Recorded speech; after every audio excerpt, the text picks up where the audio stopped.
Bonjour et bienvenue dans l'atelier de Pedro. Cette semaine, présentation déballage d'un nouvel outil que j'ai reçu via un site internet. Vous connaîtrez forcément le site en question, il a la banane. Donc il y a quelque temps, j'ai été démarché par un fabricant de Chine concernant donc cet outil et il m'a demandé donc de vous faire une présentation et de voir en même temps ce que j'en pense. Car forcément, s'il y a du plus, je le dirai. S'il y a du moins, du négatif, forcément, je le dirai aussi. Voilà. Donc, cet outil, je l'ai reçu il y a quelques jours et je vais vous en faire donc le déballage et après vous faire une petite présentation avec un test. Voilà. Donc, on y va de suite pour le déballage.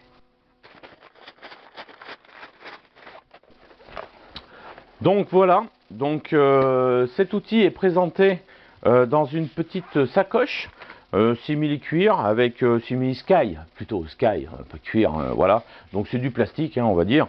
Il est équipé donc d'une fermeture éclair. C'est un fer à souder donc pour diverses réparations. C'est fabriqué en Chine et la marque c'est Incotex. Donc je vous mettrai la marque ici. Voilà, donc nous allons l'ouvrir et dedans c'est présenté comme ceci. Bon, certes, avec le transport, ça a un petit peu bougé, mais c'est présenté comme ceci. Voilà. Donc ici, nous avons un fer à souder. Donc le nouveau fer à souder, comme ils disent. Tiens, ça ne tient pas. Ça, c'est pas grave. Voilà, il est présenté comme ceci. Donc nous avons à peu près un bon mètre de câble électrique. Donc ça c'est pratique, comme ça évite d'avoir la multiprise juste à côté de soi. Ça c'est bien d'avoir un câble aussi long. Ensuite nous avons donc un fer à souder de 60 watts en 220 volts avec un réglage de température de 200 à 450 degrés. Nous avons une petite vis à l'extrémité afin donc de changer la tête. Voilà, donc on a juste à dévisser et après on change donc notre tête qui est comme ceci, qui est ici. Et ce qu'il y a de bien, c'est que nous avons 5 têtes donc de fournis avec. Nous avons plusieurs modèles de pointe ainsi que plusieurs modèles de plat. Voilà, donc je vous le mettrai en photo dans un coin. Ensuite, nous avons un support donc pour le fer à souder, tout à fait classique, hein, c'est vraiment basique. Voilà. Donc avec la petite éponge qu'il y a à l'intérieur, vraiment petite, il faut remplir un petit peu d'eau, attendre que ça gonfle et après il n'y aura aucun problème. Ensuite dedans nous avons du fil d'étain, donc ça c'est pratique. C'est vraiment, si vous voulez réparer ou souder, vous avez directement le fil avec. Donc c'est pour ça que dans le kit, ce qu'il y a de bien avec un kit, c'est qu'il est prêt à l'emploi. Vous n'avez pas besoin de vous embêter à aller acheter de l'étain à droite ou à gauche. Après, tout dépend le diamètre d'étain que vous avez besoin. Mais là, il est présenté, il est fourni avec, et ça, c'est très très bien.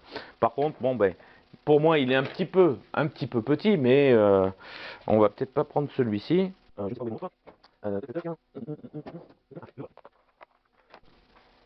Hop. Donc, le petit fil d'étain, on va le mesurer. Il fait à peu près 8 dixièmes d'épaisseur de diamètre. Donc ça, c'est vraiment du fin. Mais il n'y a pas de problème avec celui-ci. Vous pouvez faire quand même pas mal de soudure. Voilà. Ce qu'il y a de bien, c'est qu'il est fourni avec quand même un bon morceau d'étain. Donc vous avez de quoi voir venir. Il n'y a aucun problème. Ensuite, dans le kit, nous avons donc deux petites pinces électrostatiques, une coudée et une plate. Voilà, donc ça, kit de base. Et en dernier, vous avez votre pompe, donc la petite pompe que je vais sortir. Voilà, donc la petite pompe donc pour enlever l'étain sur des composants électroniques. Ça, c'est super pratique. C'est que en fin de compte, vous fondez votre étain, vous appuyez sur votre petite pompinette comme ça, vous l'appuyez, et quand votre étain est fondu, vous appuyez sur le petit bouton et hop, ça vient aspirer l'étain qu'il y a sur le composant électronique. Et comme ça, votre endroit où vous voulez enlever le composant ou pouvoir refaire une belle soudure, l'étain il se trouve à l'intérieur. Et ça, c'est super pratique. Le seul petit bémol que je donne, c'est que les pointes sont en plastique et forcément on a tendance à appuyer en même temps sur le morceau d'étain qu'on veut retirer, et la chaleur avec la petite pointe, forcément ça la fait fondre, et au bout d'un certain temps, votre trou là il est obstrué et vous ne pouvez plus pomper. Voilà, donc cette petite pompinette super pratique. Et pour l'ouvrir, la démonter, parce que forcément quand vous aspirez de l'étain il faut pouvoir l'enlever au bout d'un certain temps, vous la dévissez, vous sortez votre embout, votre ressort, parce que dedans il y a un ressort aussi, et puis vous accédez directement au petit morceau d'étain que vous avez aspiré. Vous donnez des petits coups pour les faire tomber, vous regardez que le trou est bien vide, et après vous remontez donc votre petite pompe sans souci. Surtout, ça sert à rien de forcer, hein. Faites bien attention parce que le filetage à cet endroit-là est quand même très fin. C'est sur du plastique, donc vous avez vite fait de le foirer. Et après, votre pompinette, vous allez vous embêter un petit peu pour la remonter. Voilà. Donc, le kit est présenté. Donc, ce qu'on va faire, c'est juste une petite tentative. J'avais un câble électrique donc à changer. Voilà, ça c'est mon nouveau câble électrique à changer donc sur un chargeur Ryobi. Donc je vais dessouder l'ancienne connexion sur la plaque, et puis je viendrai ressouder donc cette nouvelle prise dessus, et puis on va voir comment ça se comporte. Voilà, allez, à tout de suite. Donc on va faire un petit essai avec donc ce fer à souder. Nous allons donc le brancher à l'alimentation, voilà, comme ceci. Et ensuite, nous allons attendre donc que ce fer puisse atteindre une certaine température afin de dessouder les composants, les deux fils électriques qui sont ici, les deux petits embouts en étain, afin de remettre donc une nouvelle prise à mon chargeur. Et pour cela, il faut attendre que la température se fasse. Notre fer est à température, donc je vais pouvoir retirer l'ancien étain de ma plaque électronique. Et pour cela, donc je vais prendre la petite pompette. Donc on fond l'étain, on présente la pompette juste à côté et ça aspire. Il n'y a aucun problème. Normalement, ça doit prendre la plupart de l'étain qu'il y a sur la plaque.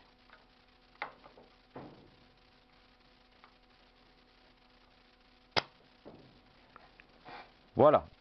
Donc on refait ressortir le morceau d'étain que on vient d'enlever. Et ensuite, on vient retirer donc les câbles électriques. Ça enlève quand même une bonne partie de l'étain, mais des fois il faut faut tirer un petit peu derrière afin donc de le sortir correctement. Voilà. Donc mon petit fil, il est sorti. Voilà. Mon deuxième est sorti. Donc je m'aperçois que les trous sont visibles. Donc maintenant je vais pouvoir y insérer mes deux câbles électriques qui sont ici. Donc pour cela, je vais les mettre dans les trous. Donc j'en mets un dans le premier trou. Alors forcément il faut avoir une bonne vue, hein, parce que moi j'ai vraiment pas une très bonne vue, donc j'ai du mal un petit peu à viser les trous. Ça y est, mon petit fil est passé. Donc maintenant je vais prendre l'étain qui est fourni avec, et puis je vais venir refondre donc cet étain autour de mon fil afin donc de le maintenir et de faire une connexion correcte.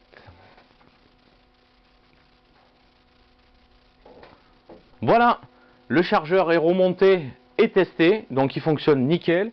J'ai eu aucun souci pour souder donc les câbles d'alimentation au circuit électronique, circuit imprimé.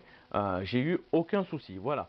Que dire, ce fer à souder, on me l'a envoyé il y a quelques jours. On m'a demandé juste de vous en faire une présentation et un déballage, comme je fais d'habitude avec les déballages des outils Lidl. J'ai fait la même chose. Si c'est nul, je dis que c'est nul. Si c'est bien, je dis que c'est bien.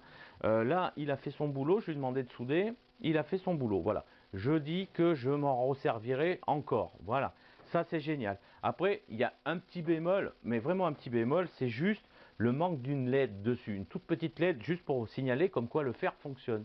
Parce que si vous avez regardé mes vidéos, que je remettrai ici, Si vous avez une LED qui s'allume pas, eh ben vous, qu'est-ce que vous faites? Vous prenez votre fer et vous le jetez. Parce que vous savez qu'il y a de l'électronique, vous pensez que c'est soit l'électronique ou le corps de chauffe qui est cassé. Donc pourquoi réparer? Autant le jeter, autant en racheter un autre. Alors que moi, avec une LED, la dernière fois, j'ai réussi à démonter le fer, à voir le problème, c'était juste le câble d'alimentation qui était coupé.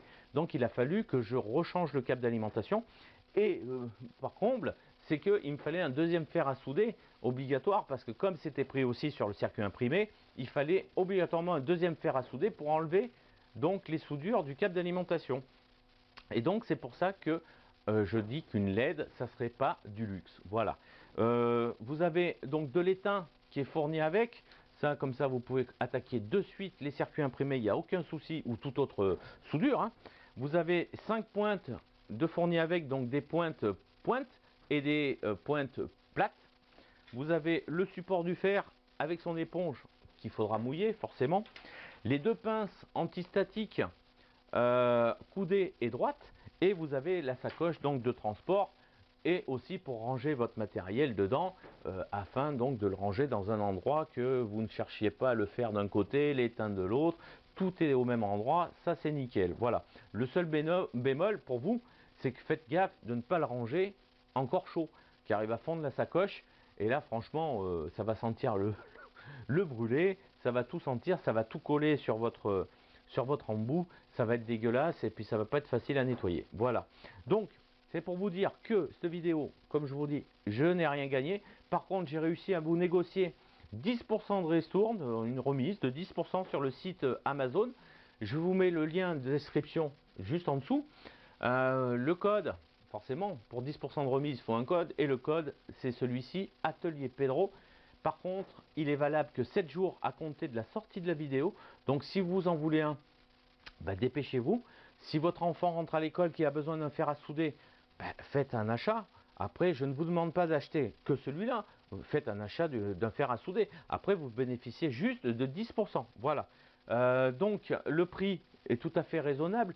Là, pour le moment, il est à 17,99 € sur Amazon. Donc, avec les 10% de remise, ça vous fait un prix entre 15 et 16 €. Donc, c'est pas négligeable. Voilà. Donc, moi, je vous dis, ben, bon bricolage du dimanche à tous. Et puis, à la prochaine. J'avais oublié. Mets un commentaire dessous et n'oublie pas de t'abonner. Bye.